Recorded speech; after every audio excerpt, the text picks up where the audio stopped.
Hello, welcome back to Miss Summer's We Love Reading. We're still sharing A Bear Called Paddington.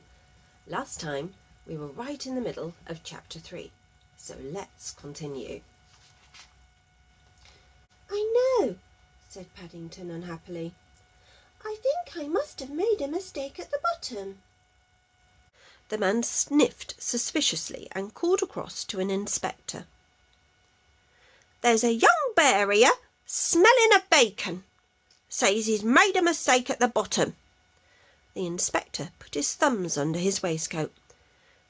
Escalators is for the benefit and convenience of passengers, he said sternly. Not for the likes of young bears to play on, especially in the rush hour. Yes, sir, said Paddington, raising his hat. But we don't have Laters, said the inspector helpfully. Laters, said Paddington. In darkest Peru. I've never been on one before, so it's rather difficult. Darkest Peru, said the inspector, looking most impressed. Oh, well, in that case. He lifted up the chain which divided the up and down escalators. You'd better get back down, but don't let me catch you up to any tricks again. Thank you very much, said Paddington gratefully as he ducked under the chain. It's very kind of you, I'm sure. He turned to wave goodbye, but before he could raise his hat, he found himself being whisked into the depths of the underground again.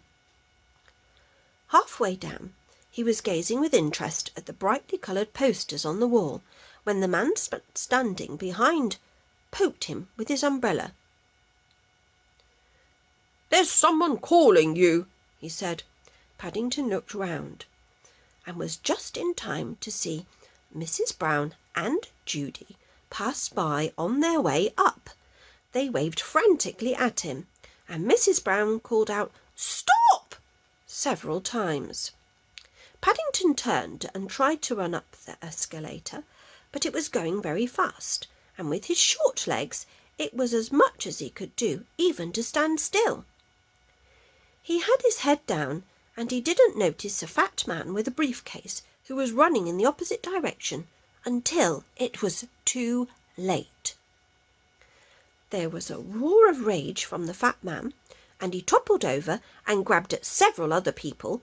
Then Paddington felt himself falling. He went bump, bump, bump, all the way down before he shot off the end and finally skidded to a stop by the wall. When he looked around, everything seemed very confused. A number of people were gathered round the fat man, who was sitting on the floor rubbing his head. Away in the distance he could see Mrs. Brown and Judy trying to push their way down the up escalator. It was while he was watching their efforts that he saw another notice.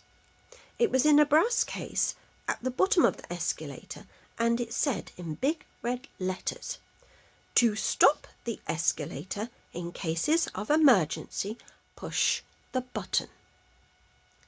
It also said in much smaller letters, "Penalty for improper use, £50. But in his hurry, Paddington did not notice this. In any case, it seemed to him very much of an emergency.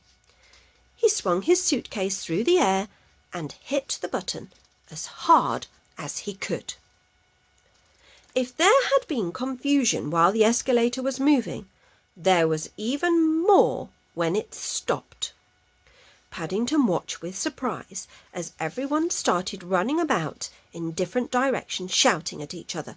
One man even began calling out, "Fire!" and somewhere in the distance a bell began to ring. He was just thinking what a lot of excitement pressing one small button could cause when a heavy hand descended on his shoulder. "That's him," someone shouted, pointing an accusing finger. "Saw him do it with my own eyes, as large as life." "Hit it with his suitcase," shouted another voice. "Ought not to be allowed." While from the back of the crowd someone else suggested sending for the police. Paddington began to feel frightened. He turned and looked up at the owner of the hand. "Oh," said a stern voice, "it's you again. Might have known." The inspector took out a notebook. "Name, please?" Paddington," said Paddington. "I said, what's your name? Not where do you want to go?" repeated the inspector. "That's right," said Paddington. "That is my name." "Paddington?" said the inspector unbelievingly. "It can't be. That's the name of a station. I've never heard of a bear called Paddington before."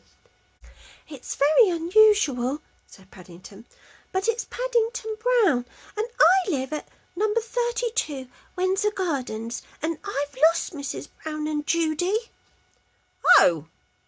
The inspector wrote something in his notebook. "Can I see your ticket?" I had it," said Paddington, "but I don't seem to any more." The inspector began writing again. "Playing on the escalator, travelling without a ticket, stopping the escalator, all serious offences they are." He looked up. "What have you got to say to that, young fella, me lad?" "Well, Paddington shifted uneasily and looked down at his paws. "Have you tried looking inside your hat?" asked the inspector not unkindly. "People often put their tickets in there." Paddington jumped with relief. "I knew I had it somewhere," he said, thankfully, as he handed it to the inspector. The inspector handed it back again. The inside of Paddington's hat was rather sticky. "Well, I've never known anyone take so long not to get anywhere," he said, looking hard at Paddington. "Do you often travel on the Underground?" "It's the first time," said Paddington. "And the last, if I have anything to do with it," said Mrs. Brown as she pushed her way through the crowd. "Is this your bear, madam?" asked the inspector. "Because if it is, I have to inform you that he's in serious trouble." He began to read from his notebook. "As far as I can see, he's broken 2 important regulations, probably more. I shall have to give him into custody." "Oh, dear!" Mrs. Brown clutched at Judy for support. "Do you have to? He's only a small, and it's the first time out in London. I'm sure he won't do it again." "Ignorance of the law is no excuse," said the inspector ominously. "Not in court. Persons are expected to abide by the regulations. It says so." "In court?" Mrs. Brown passed a hand nervously over her forehead. The word court always upset her. She had visions of Paddington being taken away in handcuffs and being cross-examined and all sorts of awful things. Judy took hold of Paddington's paw and squeezed it reassuringly. Paddington looked up gratefully. He wasn't at all sure what they were talking about, but none of it sounded very nice. "Did you say persons are expected to abide by the regulations?" Judy asked firmly. "That's right," began the inspector, "and I have my duty to do the same as everyone else." "But it doesn't say anything about bears," asked Judy innocently. "Well," the inspector scratched his head, "not in so many words." He looked down at Judy, then at Paddington, and then all around. The escalator had started up again, and the crowd of sightseers had disappeared. "It's all highly irregular," he said, "but—" "Oh, thank you," said Judy. "I think you're the kindest man I've ever met. Don't you think so, Paddington?" Paddington nodded his head vigorously, and the inspector blushed. "I shall always travel on this Underground in the future," said Paddington politely. "I'm sure it's the nicest in all London." The inspector opened his mouth and seemed about to say something, but he closed it again. "Come along, children," said Mrs. Brown hastily.